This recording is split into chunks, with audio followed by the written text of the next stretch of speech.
Hello aspirants, I am Siddharth Gautam, Faculty of Indian Economy.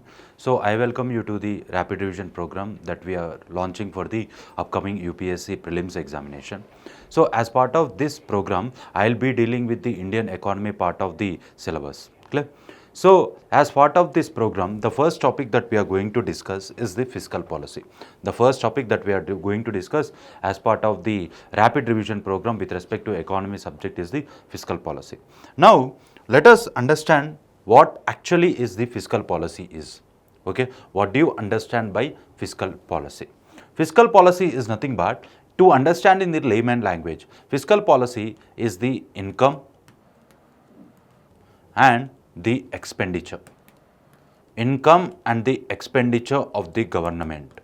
How the government regulates the income, or how government earns its income, and how government will spend the money, or in what areas will the government spend the money, is what is part of the fiscal policy, to understand in the layman language. Now when we go into the sophisticated definition of the fiscal policy refers to the government strategy for revenue generation, that is the income, and public expenditure, that is the money that is spent on certain areas to regulate economic activity. There are certain goals of the government with respect to the economic stability, with respect to the economy of the country. Now to regulate the economic activity, or to achieve the goal of the economic stability, the government come up with the concept of fiscal policy. Okay. Now the term fiscal is derived from the Latin word fisc, which is nothing but the public treasury. The literal meaning is the public treasury. Okay. See, in India, the fiscal policy becomes very important because it is the instrument through which the economic stability and the development is achieved. The economic stability, growth and development. Why? Because growth is important and also the development is important. Okay. The increase in the national income of the country is also important, and increase in the per capita income of the individuals is also important. So that is the reason because of which the fiscal policy aims to concentrate, or aims to achieve certain targets that are associated with all the things. Clear? So the fiscal policy aims to achieve stability by managing inflation and recession. Inflation is nothing but the general rise in the prices of goods and services. Okay. Whereas recession is nothing but the negative GDP. Negative GDP is the recession. Okay. And the fiscal policy also aims to ensure fair distribution of resources to reduce income inequality. Okay, we have an instrument in fiscal policy called as the taxation. Okay, and in India we have the progressive taxation system. Within the direct taxes, we have the progressive taxation system, where the percentage of the tax imposed on the persons will keep on increasing as your income rises. Okay, the percentage of the tax that is imposed on the individuals and the entities will increase as their income increases. So as a consequence of this progressive taxation system, there is a decrease in the income inequalities, and also there is a decrease in the regional disparities. So fiscal policy will achieve the targets of the distribution of resources, and also to reduce the income inequality. Next, controls public debt and prevents excessive government borrowing. See, in fiscal policy, there is a concept called as revenue expenditure. Okay, that we are going to discuss. Okay, the revenue expenditure. Revenue expenditure is nothing but the spending of the government on the welfare activities, the spending of the government on certain public administration. That is what is called as the revenue expenditure. Now, fiscal policy, the prudent fiscal policy or the efficient fiscal policy will decrease the public debt. Why? Because if my income is less than my expenditure, okay, if the country's income is less than the country's expenditure, or if the country is spending more on the welfare activities or the welfare programs, then that will lead to the increased public debt.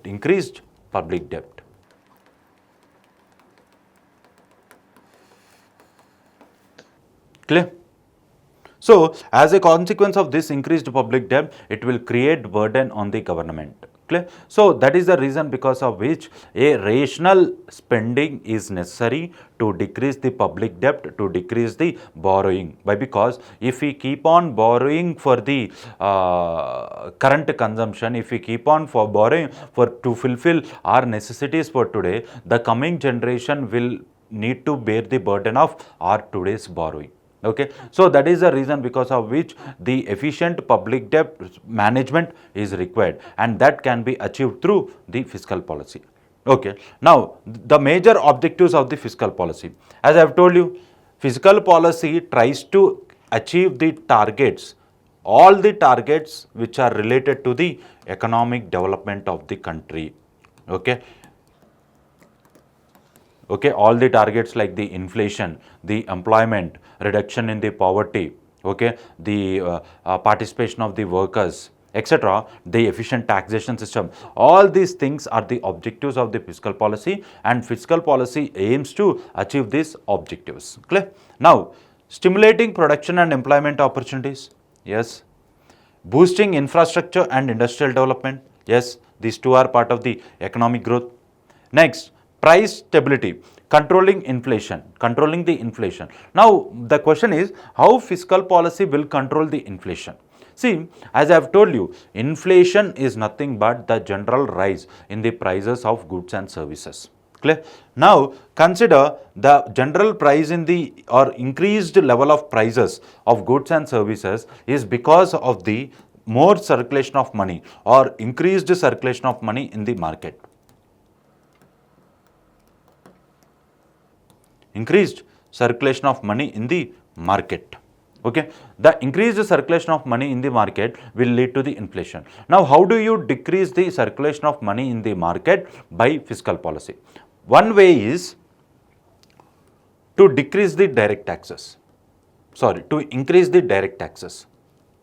Okay, consider if my income is 1 lakh rupees per month. Now, or my income is 12 lakhs rupees per year. Okay, for the 12 lakhs, I need to pay 10% as the income tax. Just an assumption, just an example. Okay, for 12 lakhs rupees, I need to pay 10% as the income tax, which is nothing but 1,20,000.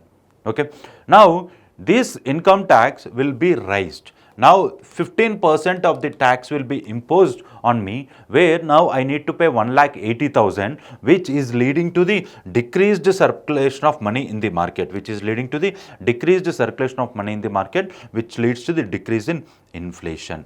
Clear? Next, ensures stability in commodity prices. Ensures stability in commodity prices. Why? Because if we decrease the inflation, obviously the stability with respect to the prices of goods and services also can be achieved. Next, reducing income inequality. Just previously I have discussed how the progressive taxation system in India will decrease the income inequality. Okay, where the person who is in more amount of money, who is earning more amount of money, will pay more percentage of his income as the tax to the government.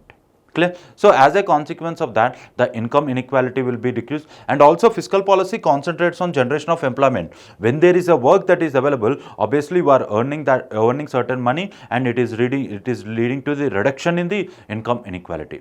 Okay, see, there is a concept called as the country is rich but the people are poor. Okay, when the country is rich but still when the people are poor, it means that there is high income inequality, and that high income inequality can be bridged by the fiscal policy, can be reduced by the fiscal policy. Next, redistribution of wealth through progressive taxation system, that we have just discussed just now, and welfare schemes for weaker section of the society. Why? Because for the welfare schemes that are formulated for the sections of the society, the money is spent from the government's pocket. Clear? Next. Now, the methods to achieve fiscal policy. First one is regulating the consumption. Regulating the consumption. The consumption need to be regulated.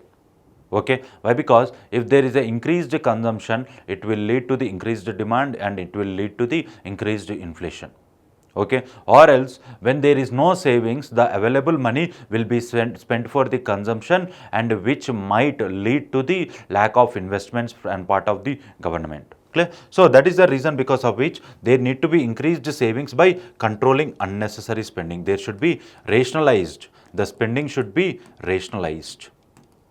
The cost cutting methods should be adopted. The cost cutting methods need to be adopted. Next, increasing investments. See, the capital formation should be promoted.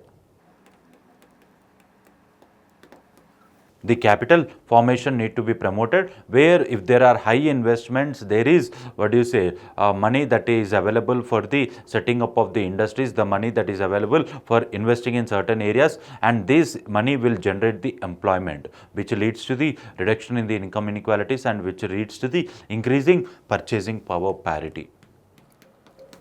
Clear? Next, progressive taxation. High tax for individuals who are earning more income, so that the income inequalities can be reduced. Next, luxury taxation. Luxury taxation is nothing but within the indirect taxes, we have the same percentage of the tax that is imposed for certain goods and services. Now, the thing is that the luxury items which are not usually purchased by the middle class or the lower middle class people, the luxury items need to be taxed more, so that the revenue can be generated from that. The revenue can be generated from by taxing the luxury items. Next, tax exemptions for vulnerable groups.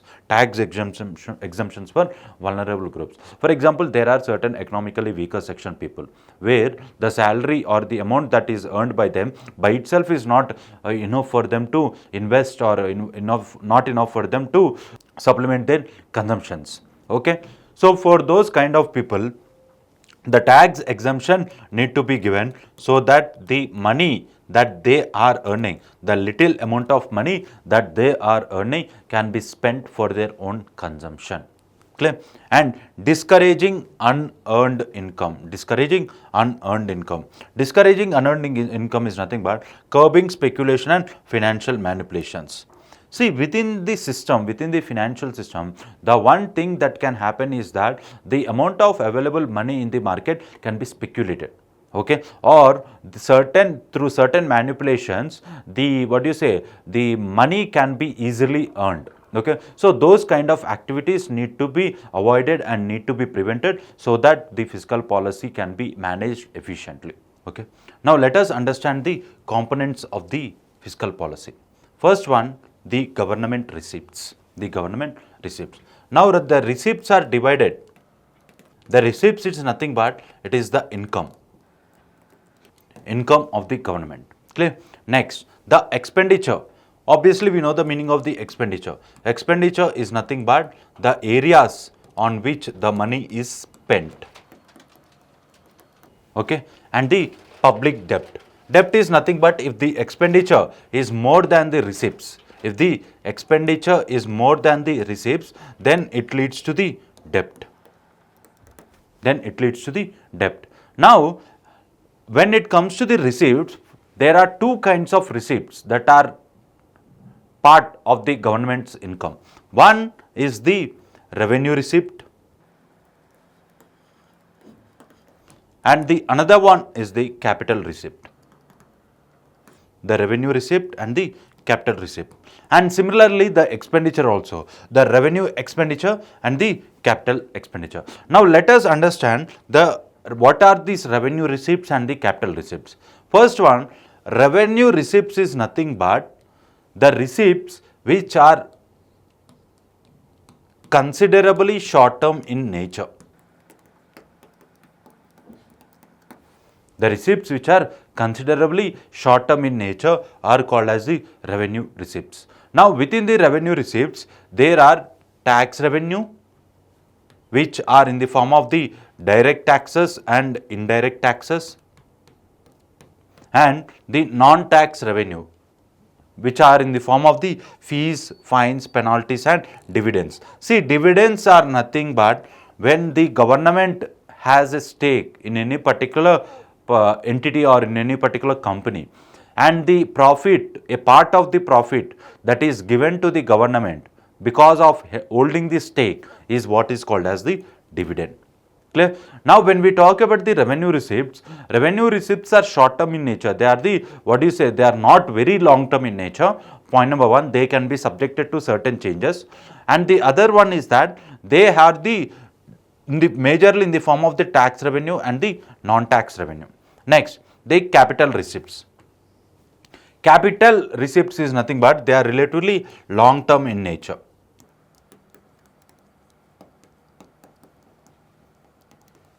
They are relatively long term in nature. And with respect to the capital receipts, you have the loan recoveries from the previous borrowings. For example, if the government has given any money to the state governments, if the central government has given any money to the state government in the form of the loan, and if that money is recovered by the central government, then that is part of the capital receipt. Okay. Next, disinvestment proceedings. For example, if the government is disinvesting its assets, if the government is selling off its assets to the private entity, and the money that is generated out of the selling is also the part of the, what do you say, the capital receipts. Next, you have the borrowings and liabilities from the market. The borrowings from the market or the external commercial borrowings, etc., are part of the capital receipts. Now, you might ask a question. So, here we are borrowing the money. It is not the income that is generated out of any economic activity. It is a burden that is created on the government. Then how can you call it as part of the receipt? See, receipt, don't take it in literal forms. Okay, receipt is nothing but the any source in which if the money is credited to the government of India's account. Point number one, and that should be on long term basis. If that is on long term basis, then that will be part of the capital receipt. Clear? Next. Now, the types of expenditure. First one is the revenue expenditure. Now, just a small recap. Revenue receipts are nothing but the taxes and the non-tax sources. Tax and non-tax sources. Okay. Now, the areas of this is the income. Now, if this income is spent on certain areas, then that is what is the revenue expenditure. Now, what are the revenue expenditure? See, revenue expenditure is nothing but they are recurring in nature. Recurring in nature. For example, the salaries and pensions of government employees. Okay, the salaries are paid monthly, the pensions are paid monthly.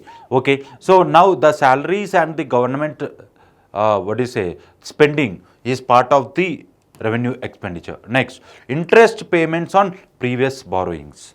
Okay, the money that is part of the capital receipt, listen carefully, the money that is part of the capital receipt where the borrowings are made.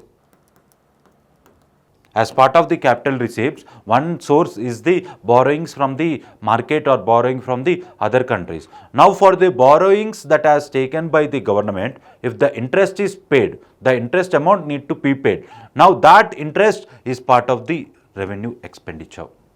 Okay, and there is capital receipt in the form of the borrowings, the money that is borrowed from the other countries or the internally or from our own market, and for that money if the government is paying interest, then that interest is part of the revenue expenditure. Next, maintenance of public assets like roads and buildings.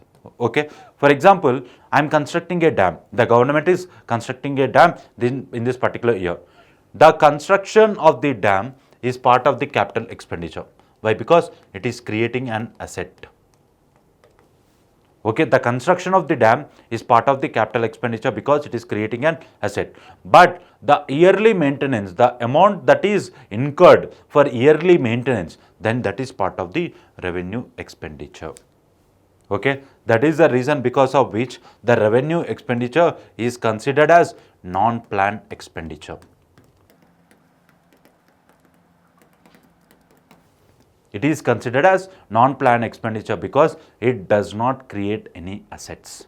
The revenue expenditure does not create any assets, whereas the capital expenditure creates assets like this, and that is the reason because of which it is considered as the planned expenditure.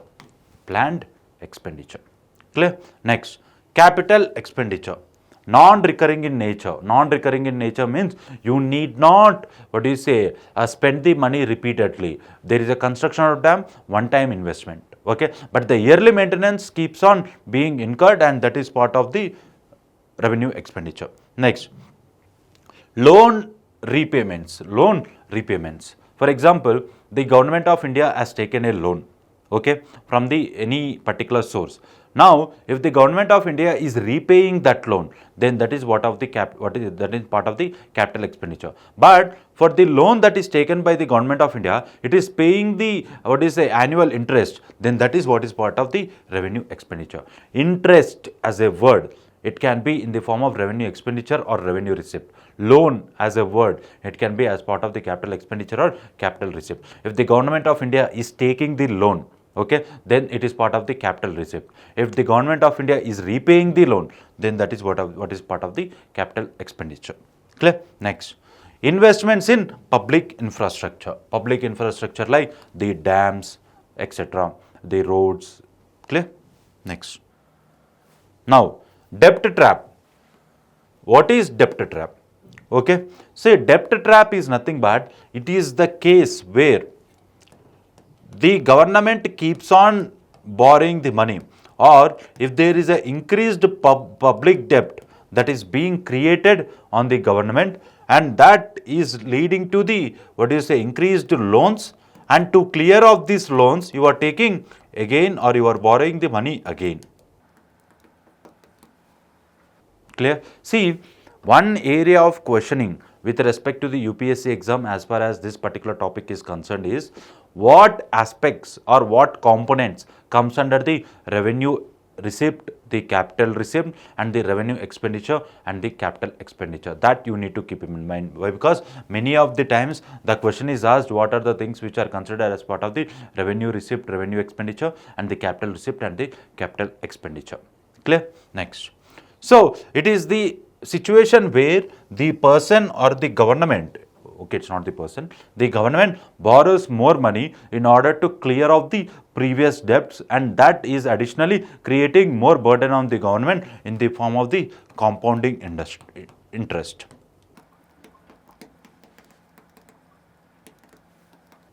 In the form of the compounding interest. Okay. Now, this leads to the vicious cycle of increasing debt with no real economic benefit.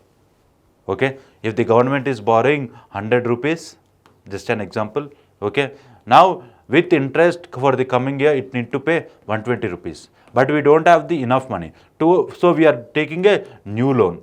Now, the debt is being increased to 150 rupees. Like that, there is a cycle that is kept on being repeating in order to clear the previous debt, and that is what is called as the debt trap. Okay. So, as a consequence of this debt trap, the high amount of money that we earn, okay, high proportionate of the money that we earn is spent in clearing of the past dues. Okay. Next. Now, the budget deficit and its discontinuance in 1997. The budget deficit. Budget deficit is nothing but every year the government of India in the budget session will lay the budget, okay, will present the budget. Now, if the amount allocated for all the sectors, if the allocated amount is not sufficient, or if the government spending with respect to the implementation of the budget is in excess, okay, then the money or the government will resort to borrowings. Okay, but the particular concept has been discontinued, because for the budget deficit, for the more expenditure that we are incurred in the implementation of the budget, the money is being borrowed from RBI, okay, and this money is through printed currency. The RBI is asked to, print the currency. The RBI is asked to print the currency in order to decrease the deficit with respect to the budget. That is the reason because of which this particular concept has been discontinued. Why? Because if the RBI prints the money in excess of the necessary thing, obviously that will lead to inflation.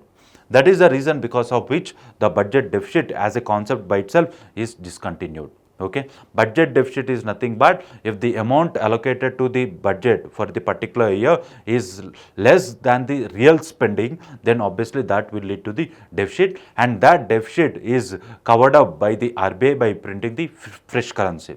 Now, if the printing of the currency is in excess of the necessary scenario, then that will lead to the inflation, and that is not good for the financial stability, and that is the reason because of which it has been discontinued. Clear? Next, the concept of fiscal deficit. The concept of fiscal deficit, very important for all competitive examinations, where in which there is mention of subject economy. Clear? Now, what is fiscal deficit? Fiscal deficit is nothing but the total government expenditure, minus total receipt. The total government expenditure minus total receipt. Now, here within the total receipts, we are excluding the borrowings. Okay, the receipt should be non-debt creating. Okay, non-debt creating receipts. Why? Because even if we calculate the receipts, obviously the fiscal deficit will be zero. That is the reason because of which we are not calculating the borrowings. For example, on a very minute scale or very layman language, let us understand like this. If my deficit is 500 rupees, okay, if my income is 500 rupees, my actual expenditure is 600 rupees. My income is 500 rupees, my actual spending is 600 rupees, and I have the deficit of 100 rupees. Okay, so the actual income is 500 rupees, the actual spending is 600 rupees. Now, within this 500, I cannot include my money. Okay, I cannot include the money which I am going to borrow in order to bridge the deficit. Why? Because if I include that money, the fiscal deficit will be zero.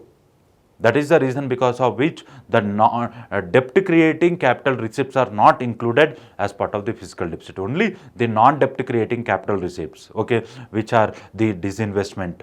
Okay, so these are the things that are or the if the central government has given loan to the state government, and that recovery of the loan is also part of the capital receipt, which is not debt creating. Okay, so borrowings are excluded as part of the fiscal deficit. Now, it indicates how much the government needs to borrow. It gives a clear idea of how much the government need to borrow. Next, a high fiscal deficit may lead to inflation and currency devaluation. High fiscal deficit will lead to inflation. Okay, high fiscal deficit is a thing that is completely causing instability to the government.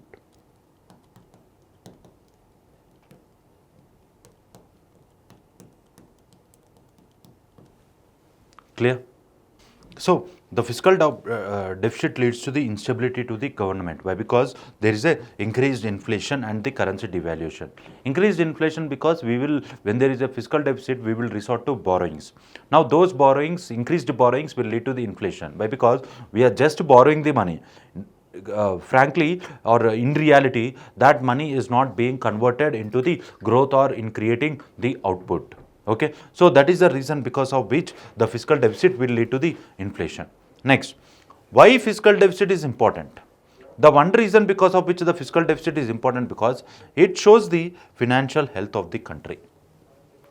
It shows the financial health of the country. Why? Because the credibility of the country completely depends on the fiscal deficit. Okay, if there is high fiscal deficit, it means that the credibility of the country is not good. If there is low fiscal deficit, and that is also not good for the economy. There need to be a optimum level of fiscal deficit which indicates that there is a growth. There is a growth in the particular country. That is the reason because of which an optimum level of fiscal deficit is manageable or it is necessary. Clear? And since 2018, this particular indicator of fiscal deficit is being tracked for the India's economic performance. India's performance. Clear? Next. Monetized deficit. Monetized deficit. Monetized deficit is nothing but when there is high fiscal deficit, and if you are trying to decrease that high fiscal deficit by borrowing from RBI, and it is not technically the borrowing, it is the thing that you are asking the RBI to print fresh currency.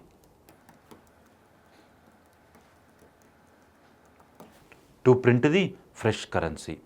Clear? So, you are asking the RBI to print the fresh currency so that the fiscal deficit can be reduced. But this particular, the practice is not good for economy. Why? Because sometimes it might lead to inflation. Sometimes the monetized deficit can be inflationary. Why? Because if the RBI prints the money in excess of the necessity on part of the government, then obviously that will lead to the increased inflation, which might lead to the destability of the economy. The destability of the economy. Clear? So that is the reason because of which the monetized deficit has been done away with. It was discontinued in 2006 as per the FRBM, the Financial Regulation and Budget Management. Clear? As part of the FRBM Act. Okay, the Fiscal Responsibility and the Budget Manage Act. Okay, the Fiscal Responsibility and the Budget Management Act of 2006, the RBI stopped the monetized deficit in 2006. The Fiscal Responsibility and the Budget Management Act. Clear? Next. The indirect monetization still exists through liquidity injection mechanism.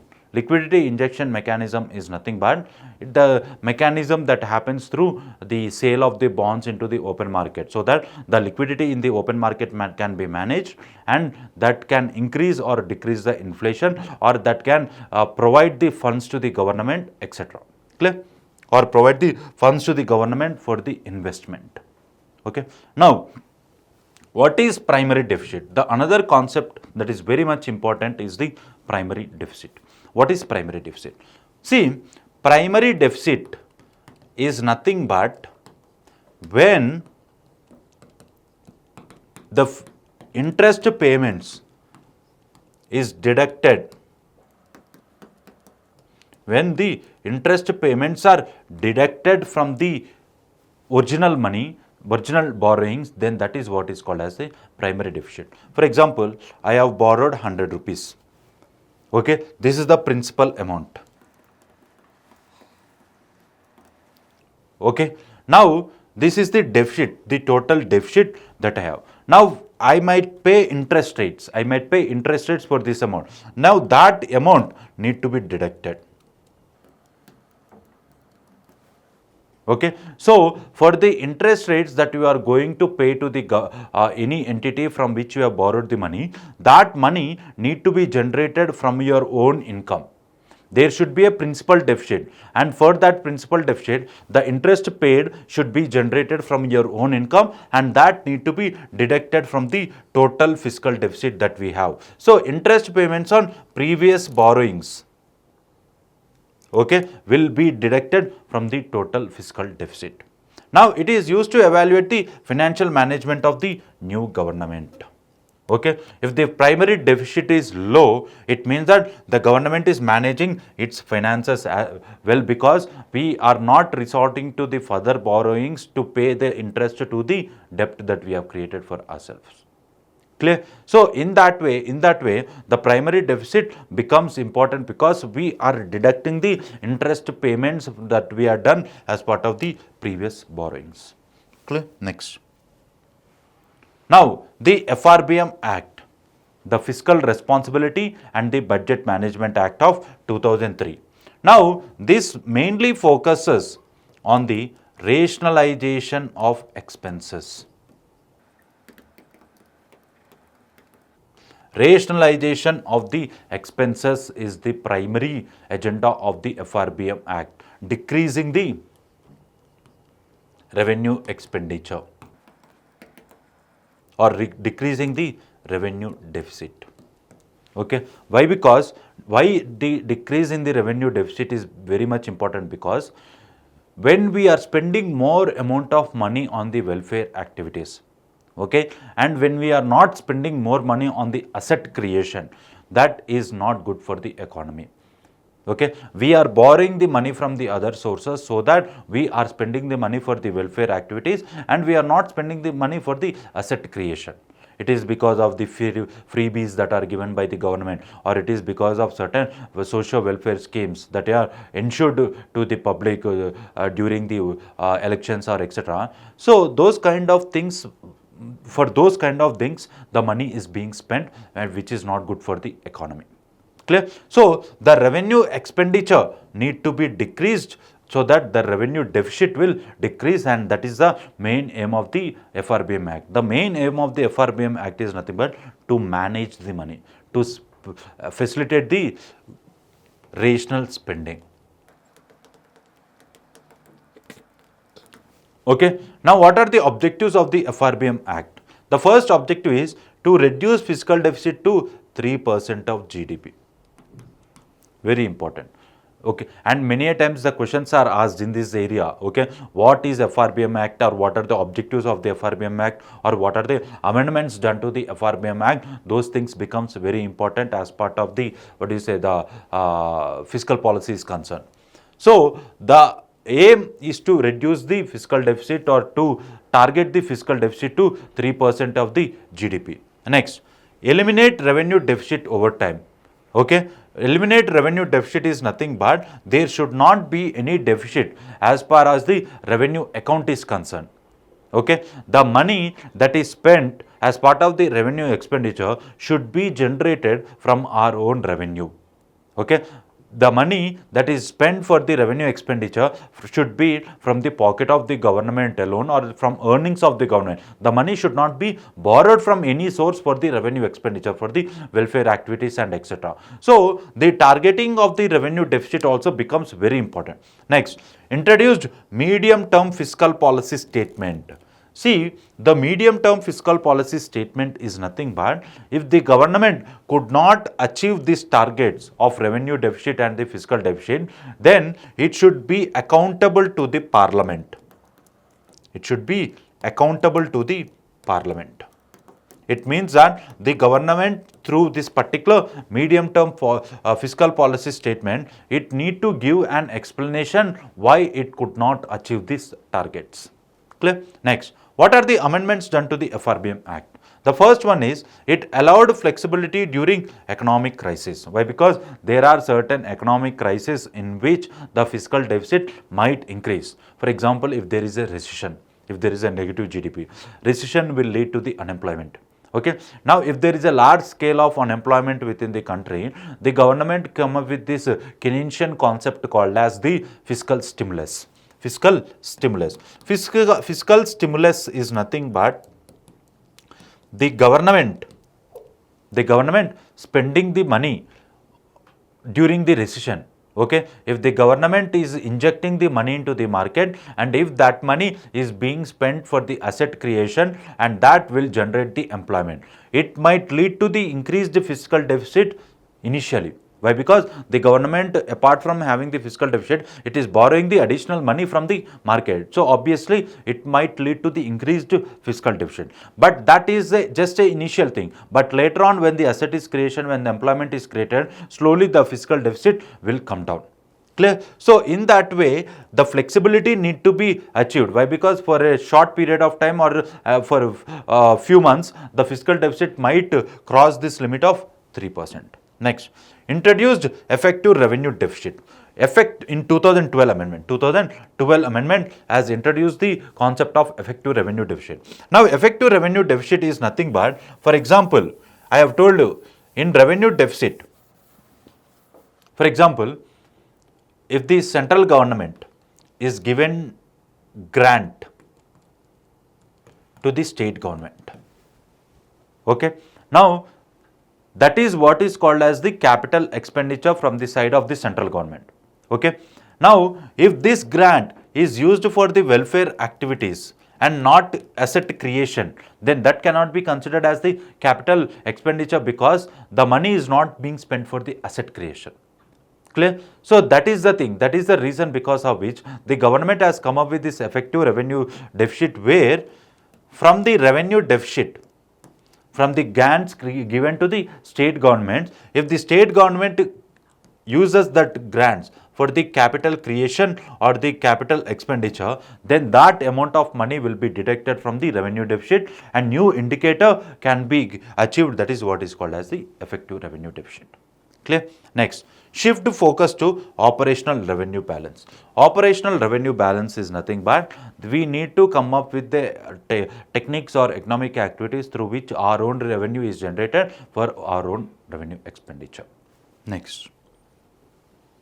Now, FRBM 2018 amendments, the Fiscal Responsibility and the Budget Management Act 2018 amendments. First one, the new fiscal target of 3% of GDP need to be achieved by 2020 and 21. This is very important. Okay. And another one is the debt to GDP ratio cap should be 40% of GDP. Okay. The debt to GDP ratio need to be decreased to 40% by 2024 and 25. Okay. And next, there is an escape clause that is given in terms of the fiscal deficit. It means that during certain economic crisis, during certain scenario like the COVID-19, etc., there can be a deviation of 0.5%. There can be a deviation of 0.5% as far as the fiscal deficit is concerned. It means that the fiscal deficit can be increased to 3.5%. 3.5% during certain kind of the economic instability or the economic crisis. These three things becomes very much important. Clear? Next, encasing committee recommendations. Now, for the fiscal deficit or to achieve the concept of economic stability,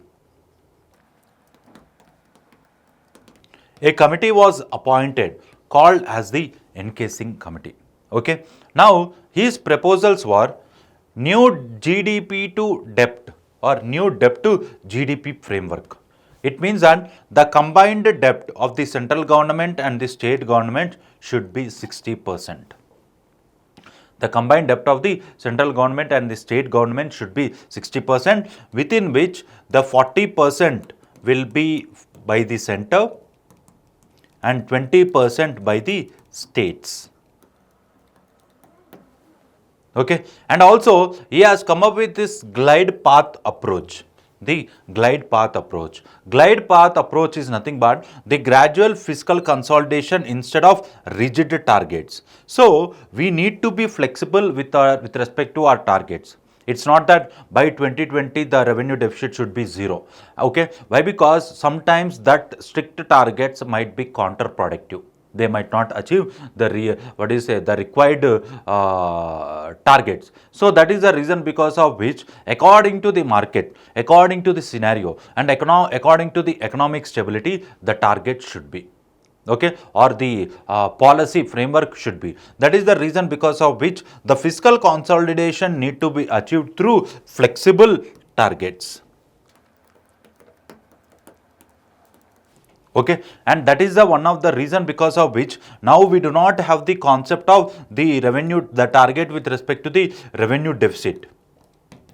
Okay, why? Because the revenue deficit is the thing that need to be achieved in a gradual way, according to the market scenario, according to the economic conditions. Now, if the revenue deficit is not flexible in nature, obviously that will be counterproductive. That is the reason because of which there is a flexible target that we have adopted with respect to ourselves as far as the revenue deficit is concerned. Previously, we used to have the target of completely eliminating the revenue deficit. Now, we do not have the target of completely eliminating the revenue deficit. Clear? Next, abolishing the revenue deficit. Just now I have told you. Focus only on fiscal deficit. The fiscal deficit should be an instrument for the economic stability. For the economic stability. Clear? Next, establishing a fiscal council. Fiscal council. Now the aim of this particular fiscal council is directly to monitor or to focus on the prudent fiscal policy. Okay, monitoring the fiscal policy. What should be the revenue deficit? What should be the the fiscal deficit? What should be the primary deficit, etc. All the things that are associated. What should be the taxation, etc. All the things that determine the fiscal policy should need to be understood by this fiscal council. Next. Now, what are the challenges in the fiscal policy implementation? The first challenge is we come up with the stricter targets which are not at all necessary. The target should be flexible to the economy. The target should take into consideration the economic aspects. Clear? So, especially during COVID-19 pandemic time, okay, there is higher fiscal deficit.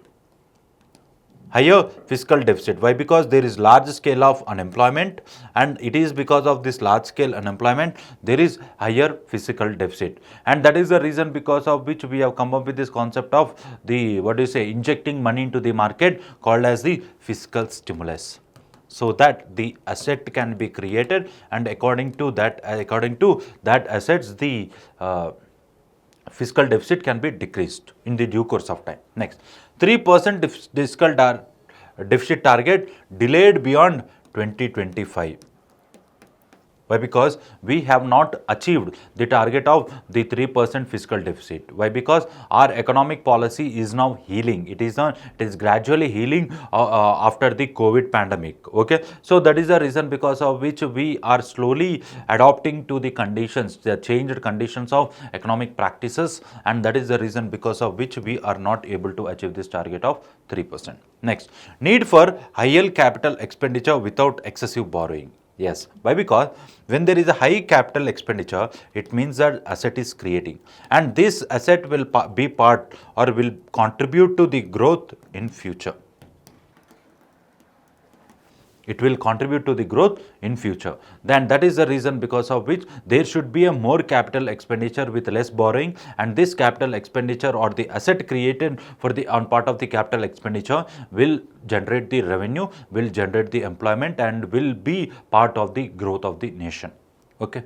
So that is with respect to the fiscal deficit. Now, the important areas that need to be concentrated as part of the concept of the entire fiscal policy is, first one is we need to understand what is fiscal policy.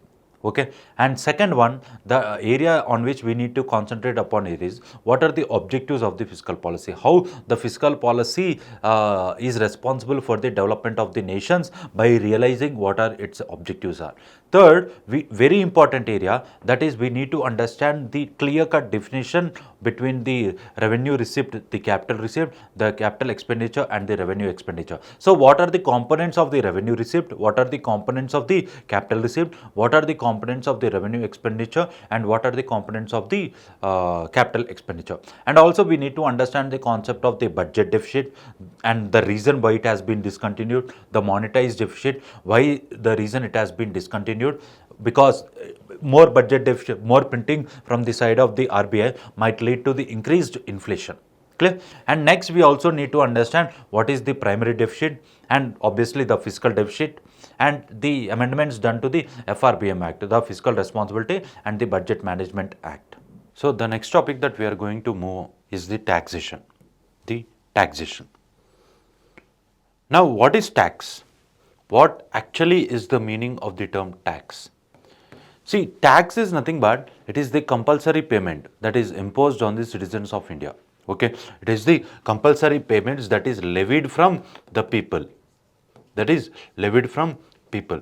Now, when I say it is the compulsory payment, it means that the citizens do not have the option of escaping the tax. If you are generating certain income, if you are earning certain income, now according to that income, you need to pay the tax. According to the income, you need to pay the tax. So it is the mandatory payment that is imposed on the citizens of India. It is not a voluntary payment, or it is not a optional thing. Okay, so it is mandatory. Taxes are the mandatory charges imposed on individual or business by a government authority. There is a strict mechanism.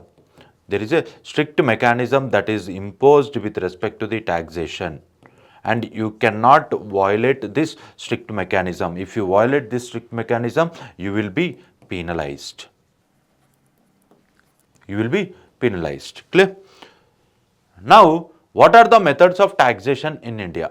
Methods of taxation. See, when it comes to the methods of taxation, it means that how the taxes are imposed, on what criteria is the tax imposed, and how they are levied from the citizens.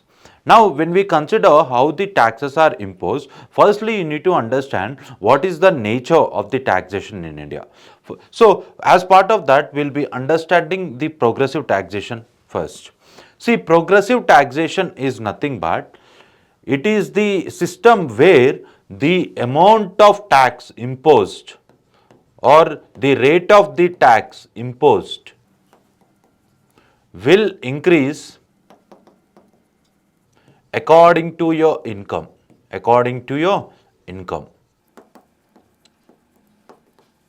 For example, if my income is 0 to 4 lakhs, I need not pay any tax. Okay. Now, if my income is 4 lakhs to 8 lakhs, I need to pay 5% of the tax. So, as the income rises, the amount of the tax that is imposed on you, or the percentage of the tax that is imposed on you, keep on increasing to a certain limit. That is what is called as the progressive taxation. Now, what are the advantages of the progressive taxation? The one advantage of the progressive taxation is that nothing but it will decrease the income inequalities. The income inequalities will be decreased. That is the very primary one. And the other one is that the poor, or the people who are earning less amount of money, or who are earning less amount of money, they will have the money for their own consumption. They need not pay the money for the government, or they need not pay the money in the form of the tax to the government. So, as a consequence of this, there is a income inequalities that is decreasing. There is availability of the money in the hands of the poor people for spending, and also there is another thing called as it will decrease the regional disparities. Clear? So, it is determined by the taxpayer's ability to pay. Tax rate increases as income rises. Yes. Higher income individuals contribute to larger proportion compared to the lower income earners. Yes. Example, the income tax. The income tax system in India, where the amount of the tax that is imposed on the person's income keeps on increasing according to the income. Okay, if the income rises, the amount or the percentage of the tax imposed on the person also increase. So, the income tax is the example. Now, if you see the progressive taxation in India, see, generally, we need, if we need to graph the progressive taxation system in India, let us understand like this. Consider this as the tax rate and this as the income. The income. Okay. Now, as the income rises, the amount of the tax this imposed on you also keeps on rising. But that is to a certain point. That is to a certain point. And at certain point, whatever is your income, the amount of the tax that is imposed on you is constant. For example, my income is 1 crore now.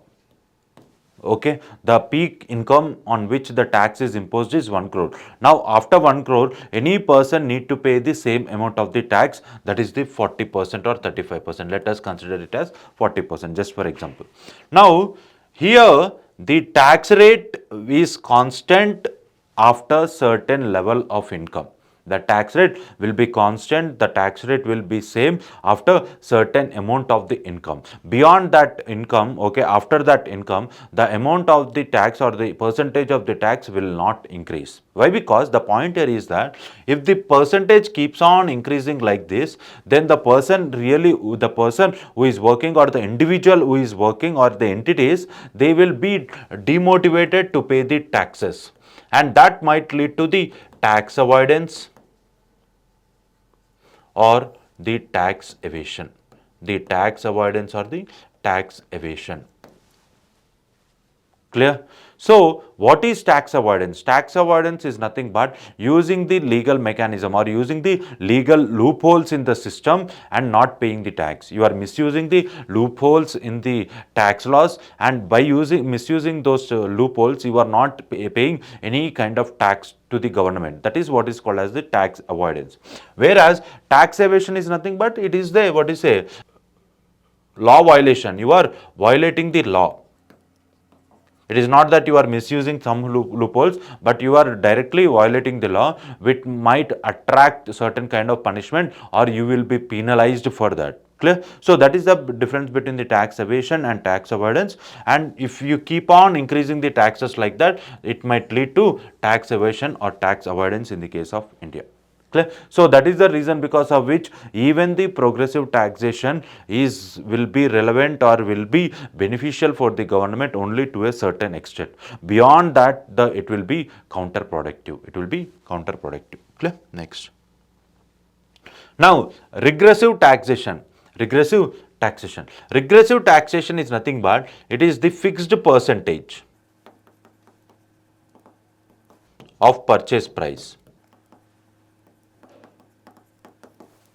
Okay, so the amount of the tax imposed on a particular good is fixed. Okay, now it's not that the income is being calculated or the income is being considered as part of it. Clear? So it is applied as the fixed percentage of the purchased price. Okay, next, the same rate is charged regardless of the buyer's income. The same rate is charged regardless of the buyer's income. Okay, and the method disproportionately affects lower income individuals. Yes, for example, if the price of this particular pen is 100 rupees, okay, now the tax that is collected on this pen is 20 rupees. Consider that it has 20. Now the price and the tax will be same for any individual who earns 1 lakh income and who earns 10,000 of income. So here the income is not the criteria. There is the tax that is imposed, and it is up to you whether will you purchase this particular pen or not. Clear? So it will affect the lower income groups because the same level of tax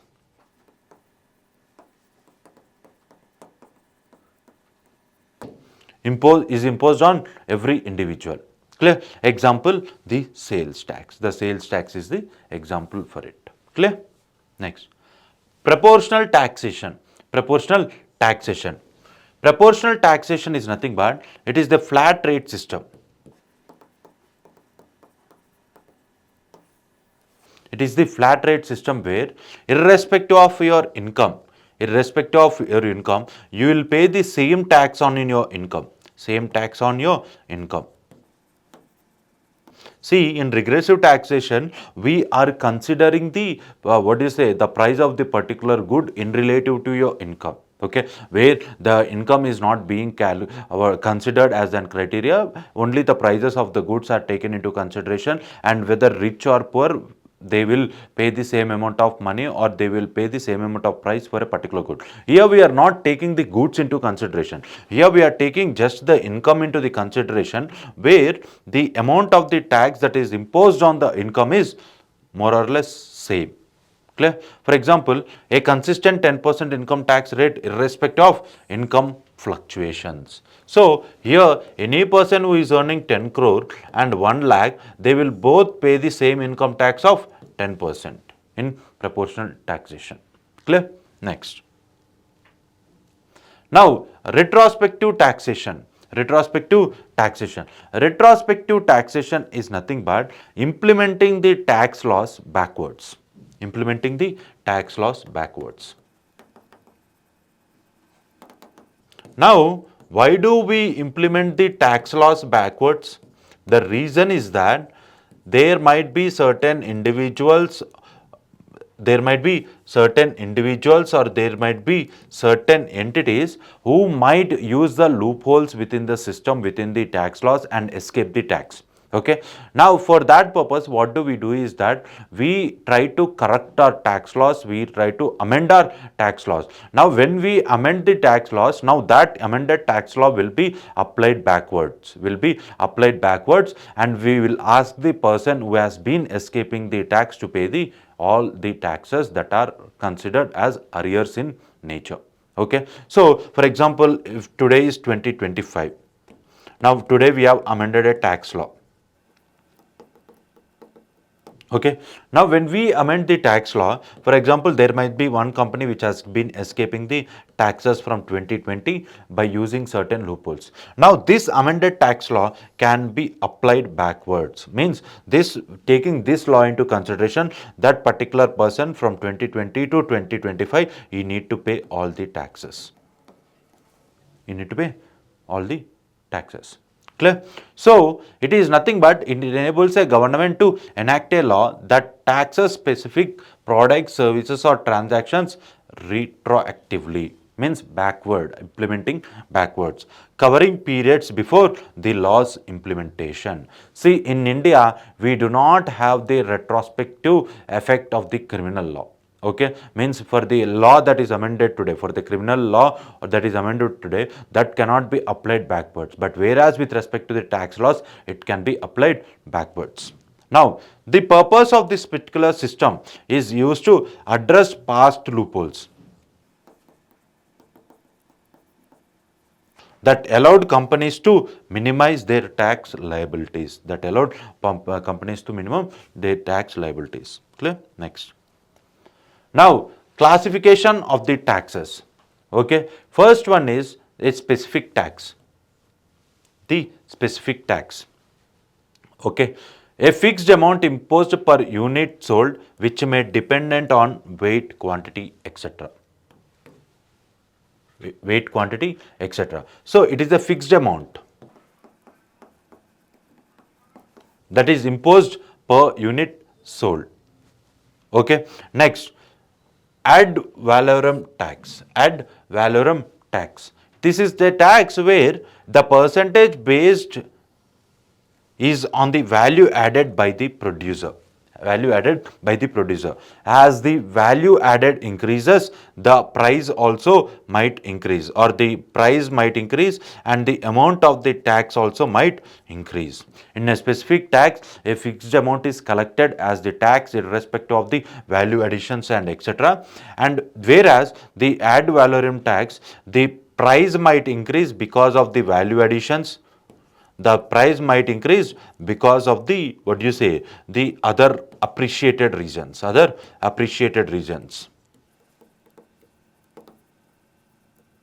Clear? So for example, the property or the real estate tax. For example, if I buy a property today, that might increase, the value of that property might appreciate over the time.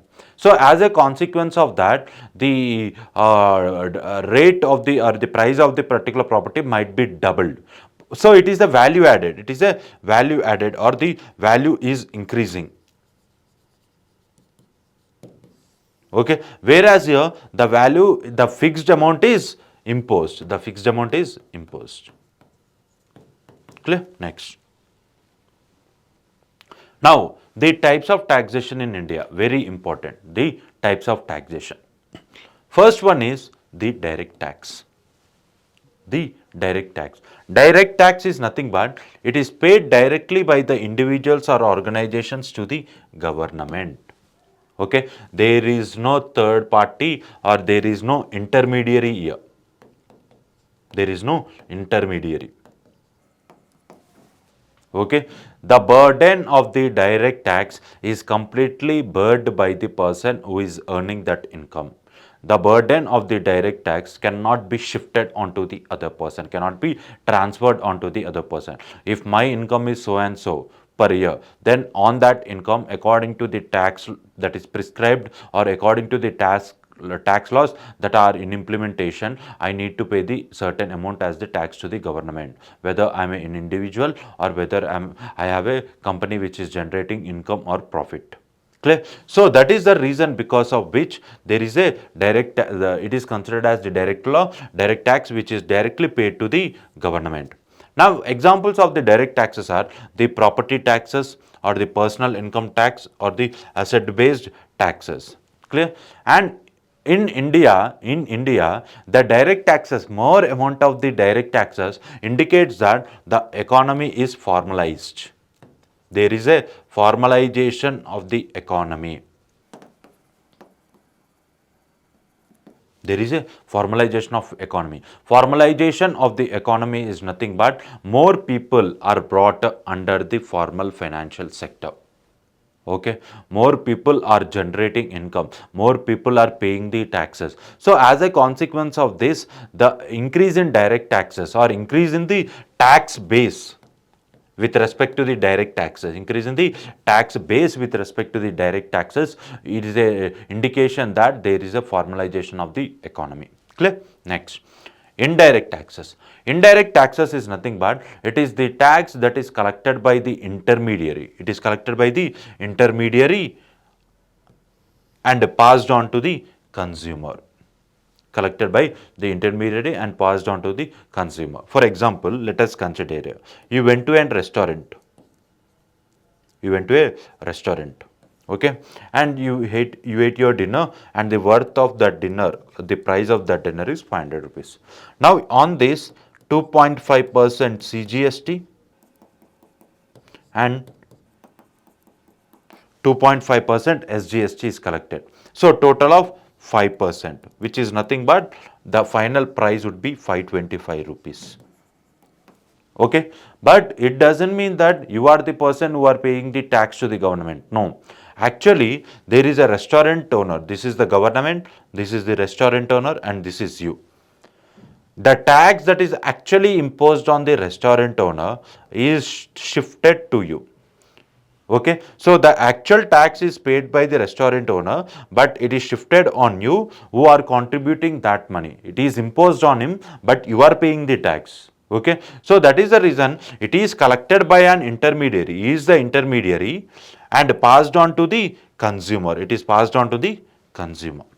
Clear? So that is how the indirect taxes work. Now, when I say this example, you already understood that there is a scope for the transfer or the shifting of the burden with respect to the indirect taxes. The burden can be shifted onto other person. The burden with respect to the indirect taxes can be shifted onto the other person. Clear? Now, we have understood the direct tax and we have understood the indirect tax. Now, let us understand which tax is good to increase when the government wants more revenue.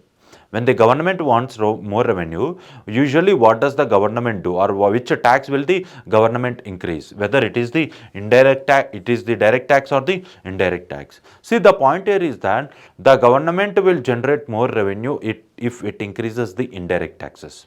Okay, but usually the government does not do that on long term basis. Why? Because if the indirect taxes are increased on long term basis, it will lead to the inflation. That is first point. And the other point is that it will affect the poor. Why? Because the same level of the tax is imposed on everyone irrespective of their income. The income is not being taken into the criteria. So as a consequence of that, the increase in the indirect taxes might lead to the inflation, but whereas increase in the direct taxes will not lead to the inflation, and it will generate relatively good amount of revenue to the government. So the government will take a wise decision of increasing the direct taxes, and it will not take the decision of increasing the indirect taxes. Why? Because the indirect taxes are inflationary in nature. If increased, they are inflationary in nature and they will affect the poor in the long term. Clear? Next. Now, principles of an effective taxation system. The first one is the fairness. Why? Because there is an equity present in the taxation system, in our taxation system. Okay, the equity is nothing but when everyone are earning same level of income. Okay, when the income among certain group or certain people is uniform and constant and there is no inequality at all, then same amount of the tax will be implemented or will be imposed. That is what is called as the horizontal equity. Now, when everyone are not earning the same income, if there is a difference from the income that is generated from person 1 to person 10, okay, now according to their income, the amount of the tax keeps on changing, or the percentage of the tax keeps on changing in order to achieve the socio-economic justice. That is the reason because of which there is a vertical equity that is present also. There is a vertical equity that is present also. Clear? And also the efficiency. Okay, a efficient tax system will generate revenue to the government, will increase the revenue to government, and this revenue can be used for achieving the concept of the socio-economic justice. Clear? Next, administrative simplicity. Administrative simplicity. See, the effective taxation system or effective collection of the tax will reduce the complexity and burden of tax collection and compliance. Why? Because if there is an efficient mechanism, obviously the government or the mechanism of the government will not be burdened. The process will be simple and effective. Simple and effective. Clear? Next, flexibility. The Indian taxation system will give the flexibility to adjust the taxes according to the changing economic conditions. Changing economic conditions. For example, if there is economic instability, or at one point of time during COVID kind of thing, there is no employment. Now during that time, or if the people are earning less amount of money, then during that time the amount of the tax that is imposed might be decreased a little bit based on the economic conditions. Next, transparency. Transparency. Okay, so the Indian taxation system is completely transparent in nature. It indicates how the money is being collected. Okay, what is the criteria, what is the amount that is collected in a particular year, etc. All the data is completely transparent in nature. The data is completely transparent in nature. Clear? So, as we have discussed earlier, the direct taxes is levied directly on the individual earnings and they change according to the income. The tax rate vary proportionality with the level of the income. Clear? Next. Now, different forms of the direct taxes, different forms of the or different types of the direct taxes. The first one is the corporate tax. The corporate tax. Now, it is imposed on the companies on separate legal entities, as a separate legal entities. Clear? Now, the foreign entities are taxed on income earned or deemed to be earned in India. The foreign entities are taxed on income earned or deemed to be earned in India. Now, as part of this corporate tax, it includes the additional levies like the minimum alternate tax. The minimum alternate tax. What is minimum alternate tax? Minimum alternate tax is nothing but, for example, if the company is earning certain income, if the company is earning certain income. Now, as per the Income Tax Act, on the income that is generated, you need to pay tax. Okay, but there is another law within the companies called as the Companies Act. Okay, now keeping the Companies Act as the criteria, okay, the companies are trying to escape or the entities are trying to escape certain tax because they show high expenses. They show high expenses and they don't show the profit. Okay, even though there are book profits, but still they try to avoid the profits, or they try to not show the profit by showing certain additional expenses. So during that time, the government, actually these two laws are in conflictory in nature, the Income Tax Act and the Companies Act. So as a consequence of that, the government of India came up with another mechanism called as the minimum alternate tax. Minimum alternate tax. Minimum alternate tax is nothing but if there is a book profit that is generated, then you need to pay certain minimum percentage as the tax to the government, as the tax to the government. Clear? Clear? Next, you have the fringe benefit tax. Fringe benefit tax. Fringe benefit tax is nothing but if certain additional benefits apart from the salaries, apart from the wages, if certain additional benefits are given to the employees, then those additional benefits also will be taxed by the government. For example, if there is a bonus that is given by the companies to its workers, okay, now the amount of the tax that is imposed on that particular bonus is what is called as the fringe benefit tax. Next, dividend distribution tax. Dividend distribution tax. For example, if the company is generating profits and I am the shareholder in that company, now that company has been dividing its profit to distribute it as the dividends to its shareholders. Now that dividend also can be taxed. That is what is called as the dividend distribution tax. And of course, the securities transaction tax. Securities transaction tax is nothing but the amount of the tax that is imposed on the transaction of the securities, or the amount that is generated as a profit in the transaction of the securities is what is called as the securities transaction tax. Clear? Next, wealth tax. The wealth tax. Wealth tax is nothing but it is charged on the benefits accrued from owning a property. If you are owning a property, then you need to pay the wealth tax. Clear? Next, capital gains tax. Capital gains tax is nothing but if you are owning an asset. If you are owning an asset, now that asset can be sold within a time period.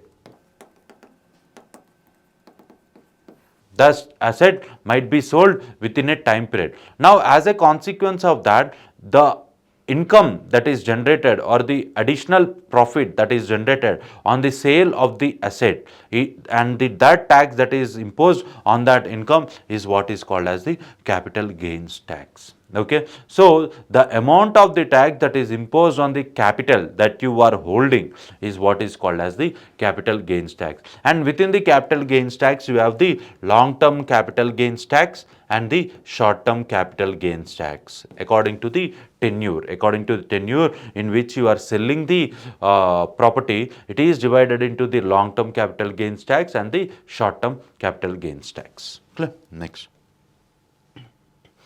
Now, other direct taxes in India, we have discussed the fringe benefit tax, we have discussed the dividend distribution tax, we have discussed the minimum alternate tax, and also the securities transaction tax. Clear? Next.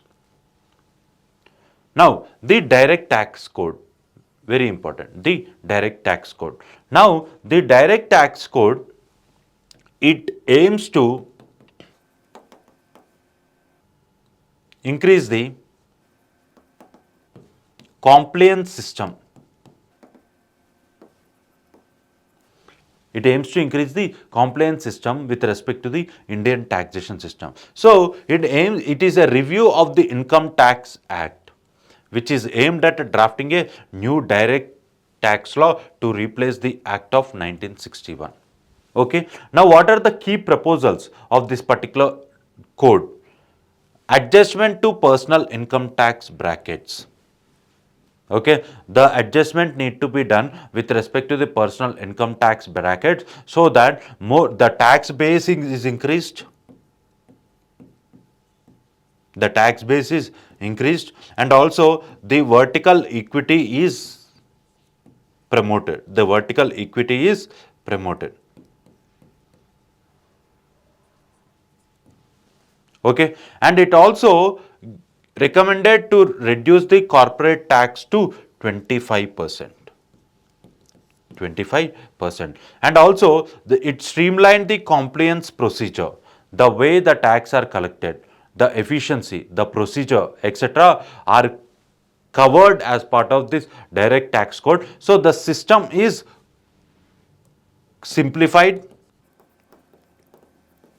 okay, and efficient compliance procedures are adopted. Next, revisions to dividend distribution tax and minimum alternate tax provisions, by because the entities which are showing the loopholes, which are considering certain acts or drawing provisions from certain acts and creating loopholes or misusing the loopholes, for those that what do you say, the revision of the dividend distribution tax and the minimum alternate tax is important. Clear? Next, indirect taxes. Indirect taxes. Indirect taxes are nothing but, as I have told you earlier, these are the taxes that are imposed on the certain goods and services, and the burden of the tax is passed on to the customer by the intermediary. Okay. So the indirect taxes are same irrespective of your income.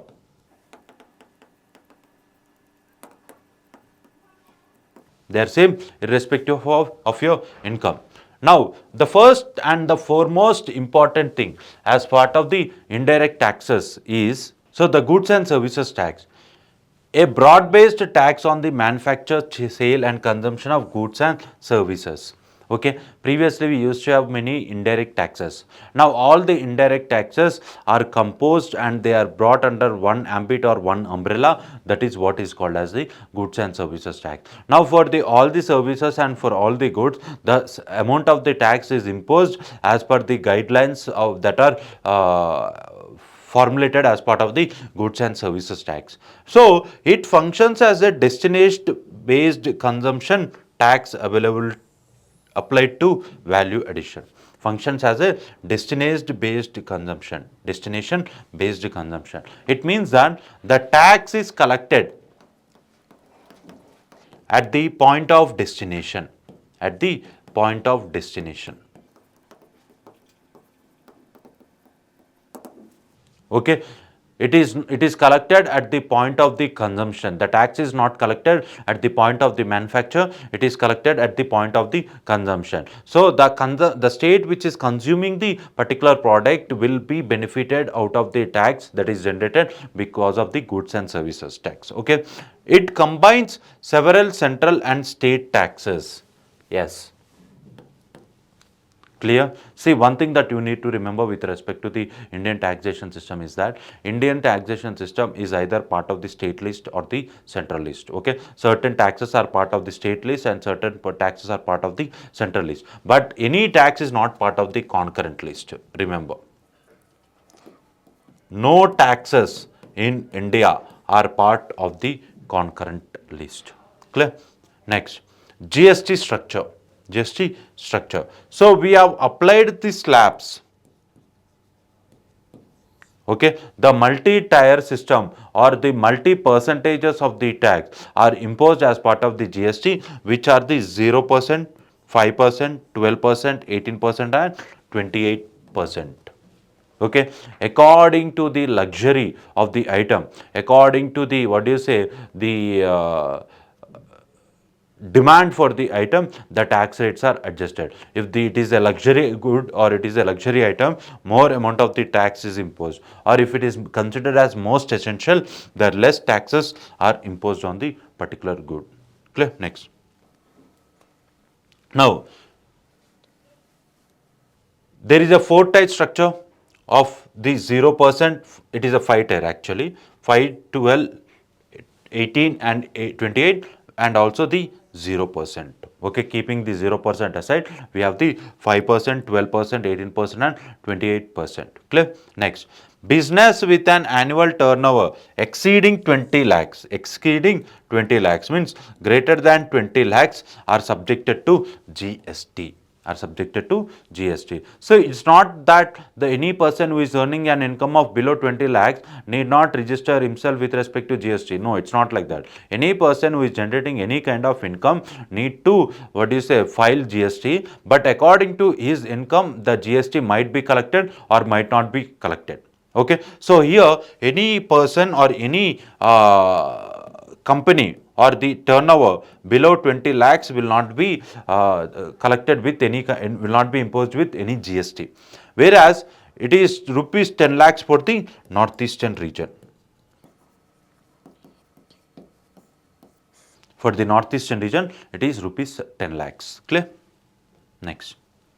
Now, advantages and the benefits of GST. The first advantage is that it will boost the GDP.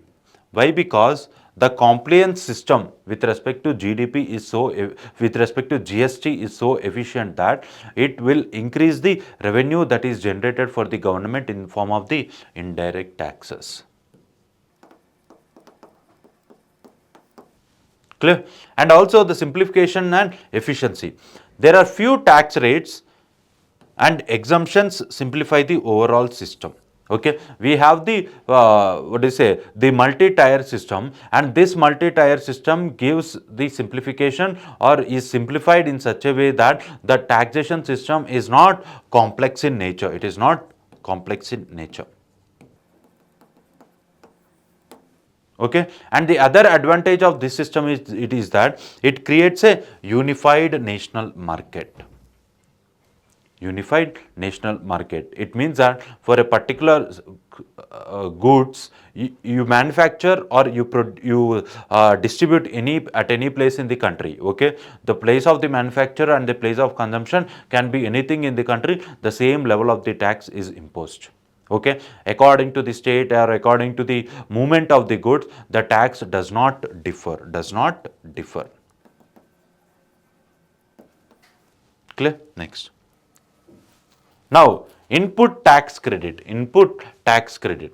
Input tax credit is nothing but when there is a manufacture. For example, for the manufacture of the chair, we need iron, we need wood, we need plastic, and we also need certain amount of textile or the cotton.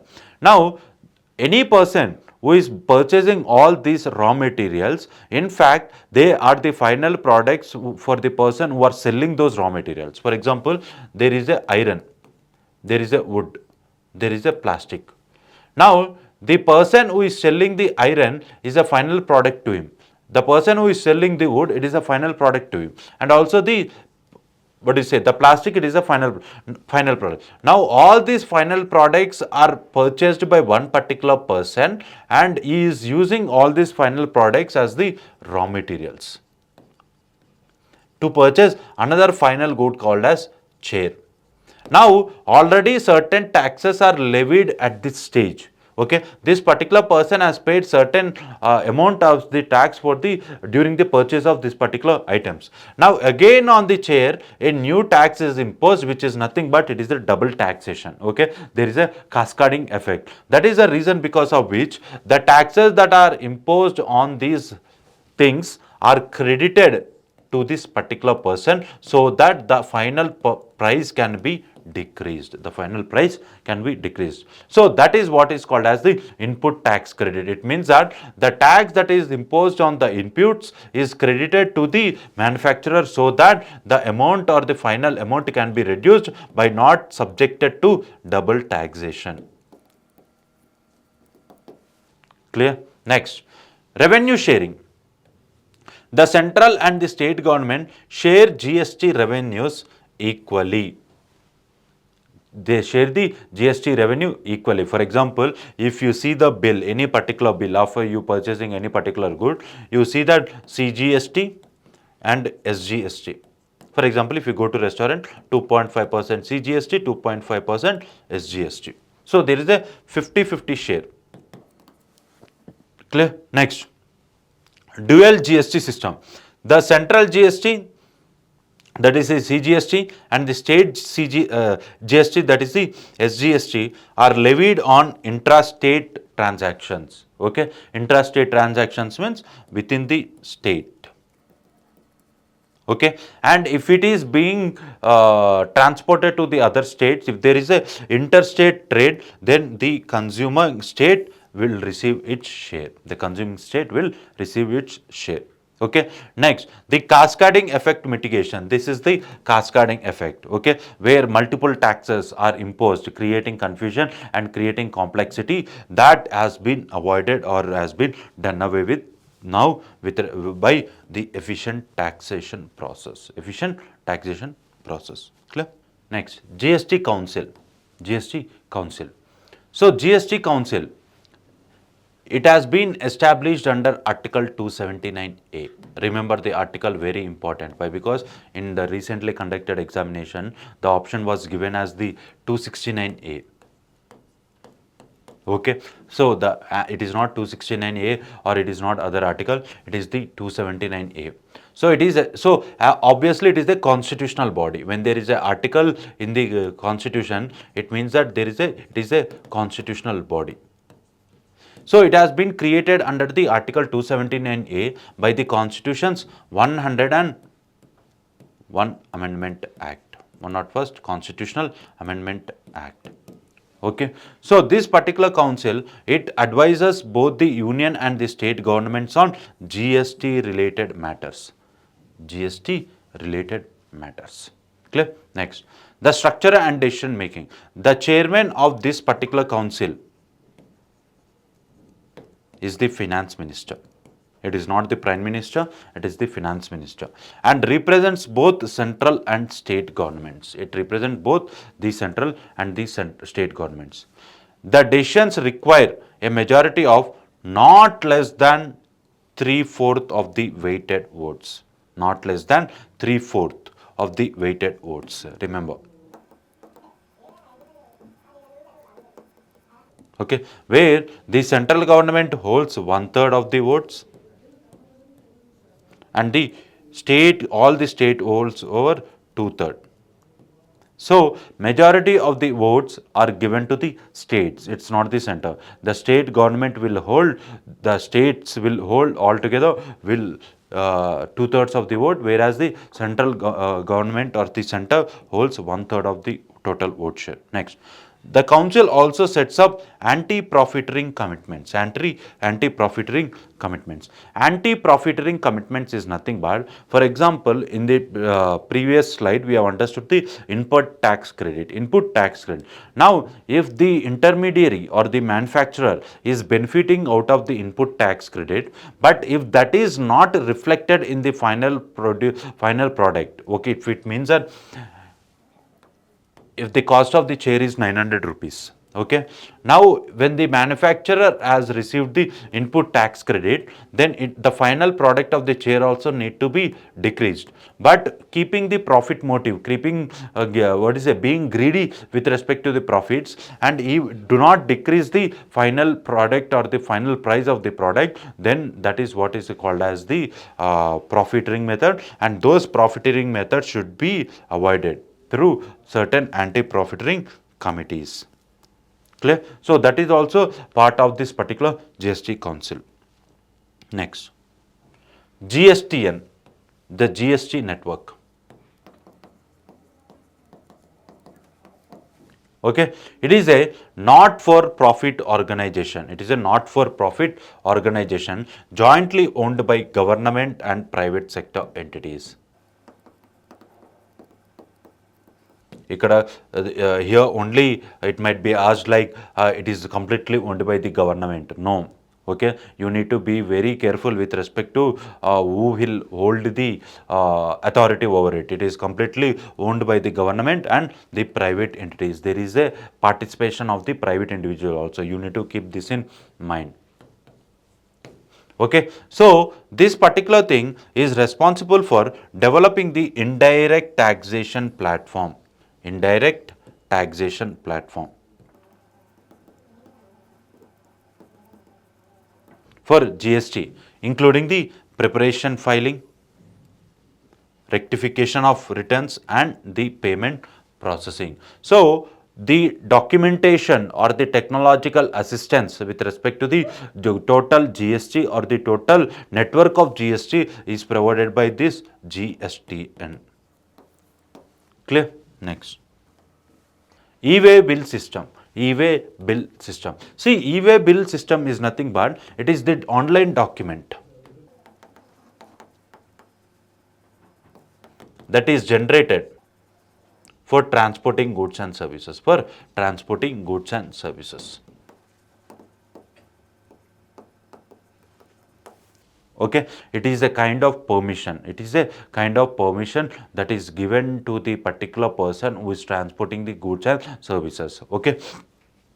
The e-way bill is an online document required for transporting goods valued over rupees 50,000. It is very important. The question can be asked, might be asked in this area. Okay, it is applicable to both interstate and intrastate shipments. Both interstate and the intrastate shipments. Clear? The requirements for this is must be generated before goods are dispatched. Must be generated before goods are dispatched. So once before the movement of the goods, this particular thing or this particular statement need to be generated.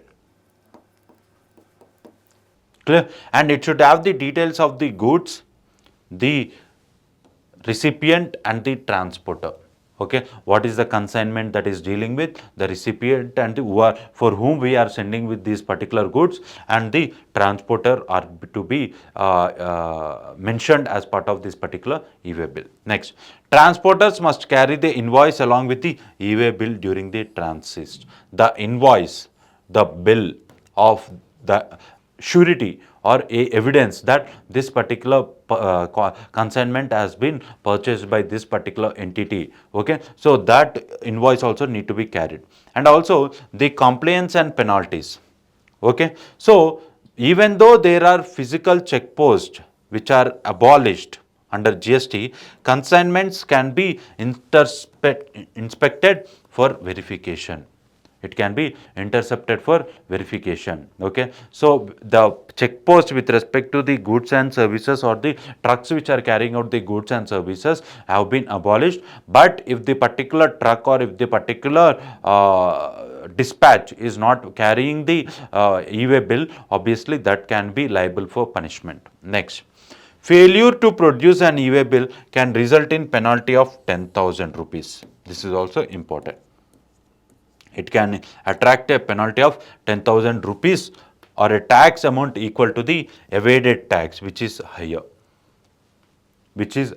So either they need to pay 10,000 or equal to an amount of the evaded tax, which is an higher amount. Okay, within this what is a 10,000 penalty and the evaded tax, whichever is higher, that amount will be collected. Next, the tax planning, avoidance and the evasion. Tax evasion. First, let us understand tax planning. The tax planning. Tax planning is nothing but it is the legal way. It is the legal way of exempting the taxes or deducting the taxes. The taxes are deducted through legal means by way of exemptions and using certain provisions which are provided by the tax laws. You are planning your tax, and according to the legal system, according to the things which are within the ambit of the law, you are reducing your tax. Okay, here you are not misusing any loopholes or you are not violating the tax laws. Okay. Next, tax avoidance. Tax avoidance is nothing but here the legal loopholes are used. The legal loopholes are used in order to reduce the tax, in order to reduce the burden of the tax. So you are misusing the legal loopholes. Okay, so that is there are many ways because of which the legal loopholes can be misused so that the tax can be reduced. That is the reason because of which the government of India has come up with this concept of retrospective taxation, where for years even they use the loopholes. Now if the government of India tries to correct that loopholes, then the tax can be or the burden of the tax can be implemented backwards. Clear? So, although completely legal, it is often discouraged as it can lead to unintended consequences. Okay, the unintended consequence is nothing but to escape the tax. To escape the tax is the unintended consequence. Next, tax evasion. Tax evasion. Tax evasion is nothing but it is completely a violation of the tax laws. If you are intentionally violating the tax law, then that is what is called as the tax evasion. Here, you might be penalized, you might be punished. Clear? So, it is an illegal act of not paying taxes owed by underreporting income or inflating expenses. Okay. Unlike avoidance, evasion involves breaking the law and can result in severe penalties. It can result in severe penalties. Clear? Next. Now, the government measures to curb the tax avoidance. Clear? The first one is the double taxation avoidance agreement. The double taxation avoidance agreement. For example, if one particular person or if one particular entity is paying double taxation in two countries, okay, for example, is paying tax in USA and also in India, now the agreement will be signed by the both the countries so that the double taxation can be avoided and this particular person will be made to pay the tax only in one country. Clear? So that is what is called as the double taxation avoidance agreement. Okay. Next, India currently has double taxation avoidance agreement with 84 countries. 84 countries. Okay. Next, advanced pricing agreements. Advanced pricing agreements. Advanced pricing agreements are nothing but, for example, it is an agreement that is made by the taxpayer and the tax authority. The agreement is nothing but in a particular financial year or in a particular year, the amount of the tax that we will be paying irrespective of our income or irrespective of the performance of the company is so and so. Clear? Next, implementation of general anti-avoidance rules. Anti-avoidance rules. Anti-avoidance rules are nothing but the mechanisms through which the taxes are avoided. Those things should be regulated. Those things should be regulated. Especially, there is a concept called as base erosion and profit shifting. Base erosion and profit shifting. Base erosion and profit shifting is nothing but in order to escape the tax, the companies are trying to set up a shell company in the low taxed countries and they are, what do you say, giving an assumption that this particular company in the Mauritius or this particular company in Panama is their head office and any profit that is generated globally is part of that particular company in the countries like Mauritius and Panama. So, obviously the tax that is imposed in these countries is very much less, less or there sometimes there might be no tax imposed at all. So, as a consequence of that, though the amount of economic activity or the amount is generated in a country like in India, but the profits are being shifted to the other countries in order to escape the tax. So, those things need to be regulated as part of the base erosion and profit shifting. Clear? Next, various legislative steps including mandatory the permanent account number for high value transactions and enhanced international cooperations for tax information exchange. It is also very much important. Clear? Why? Because if your transactions are scrutinized, if your transactions are checked by the government or the banking system, obviously they will have an idea of how much tax you are avoiding or evading.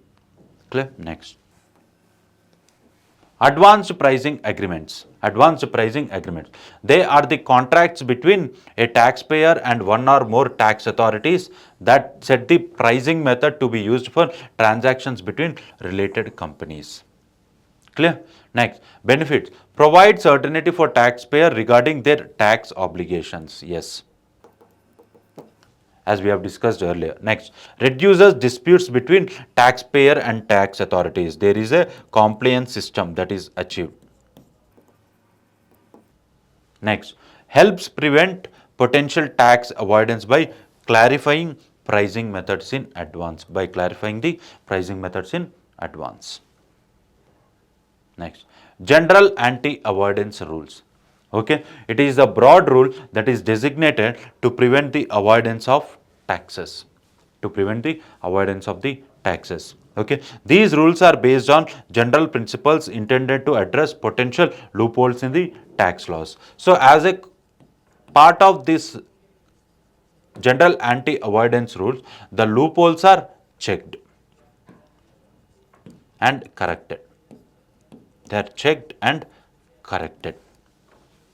Clear? Next, a panel led by the Pardasarathi Shom. This is very important. Pardasarathi Shom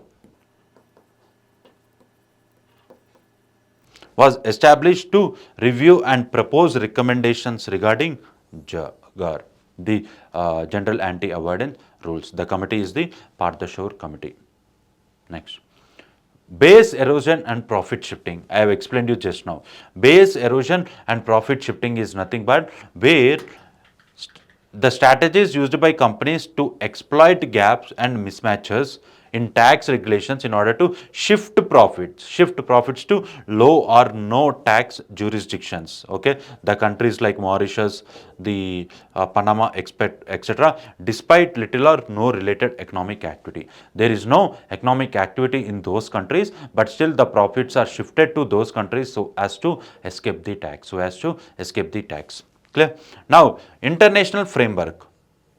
Now, the OECD country, the Organization for Economic Cooperation and Development, and the G20 countries, which together aim to achieve the financial stability. Okay, so they have come up together in order to frame an international tax framework, uniform international tax framework, so that these kind of irregularities or these kind of activities can be prevented. Next, the aim is to ensure that profits are taxed where the economic activity and value creation occurs. If there is an entity in India and if the profit is generated by that entity in India, only the tax should be paid in India. Okay, the tax or the profits cannot be diverted to the other countries so that they can escape the taxation in India. That should be avoided. Next, what is the additional government measures to prevent tax avoidance and evasion? First one is the enactment of the black money. The enactment of the Black Money and Imposition of Tax Act 2015. Through this act, the generation of the black money or the ways through which the black money is generated is restricted or is prevented. Okay, there are many ways of generating the black money. Now in India, one form of generating the black money is the tax evasion, where the income is not disclosed to the government. The income is not disclosed. If my income is 10 lakhs, I say that I don't want to pay income on the high percentage of my income as the tax to the government. What do I do is that I say that my income is just 1 lakh and I'll pay the tax amount on that 1 lakh, and the other 9 lakhs are not disclosed to the government, and that is part of the black money. Next, amendment of the Benami Transaction Prohibition Act 2016. Okay, where the assets are registered on the names of the Benami. Okay, where you have huge number of assets, you have huge amount of income, but that income is being generated on the name of the other person so as to escape the tax. Okay, and also the mandatory quoting of the permanent account number for transactions involving goods or services valued above 2 lakh. This is very important. The amount is 2 lakhs. So any amount which is more than 2 lakhs, that will need to have an attachment of the PAN card. Next, proactive engagement with foreign government to enhance the exchange of tax related information and under tax treaties. For example, the countries where the tax percentage is very low, now we need to sign an agreement with those countries so that what amount is being diverted, or what are the what ways through which the amount is being diverted into their country. Clear? Next, adoption of new global standards for automatic information exchange, with India joining as a group of 48 early adopted countries. Clear? Next, Now, let us understand few of the important terminologies with respect to the Indian taxation system. First one is the tax incidence. The tax incidence. The tax incidence is nothing but it is the tax on whom it is imposed. On whom it is imposed. Clear? Next, tax burden. The tax burden is nothing but the amount that is imposed on a particular person is the person who need to pay the tax. That is what is called as the tax burden. The actual economic cost of taxation borne by individuals or businesses. Borne by individuals or businesses. Clear? Next, tax expenditure. The revenue foregone due to exemptions and concessions provided by the government. Now, at certain times, the government might provide certain exemptions. The government might provide certain exemptions to the certain sectors or certain companies in order to boost the employment or in order to boost the growth. That is what is called as the tax exemption, tax expenditure. The exemption or the revenue foregone because of that exemption is what is called as the tax expenditure. Next, tax base. Tax base. Tax base is nothing but the number of the people, the more number of the people or more number of goods and services which are being brought under the ambit of the tax is what is called as the tax base. Next, tax buoyancy. Tax buoyancy. Tax buoyancy is nothing but the percentage change in tax revenue relative to the government in national income. The percentage change in tax revenue relative means when compared to the growth in national income. Clear? So that is with respect to the taxation system in India. So here we need to concentrate on the methods of the collection of the direct taxes, on the methods of the collection of the indirect taxes, and also the complete information on the GST, the composition scheme of the GST, the the exemptions that are given to the northeastern region, the GST council and the GST network, and also few taxation terms. Clear? Thank you.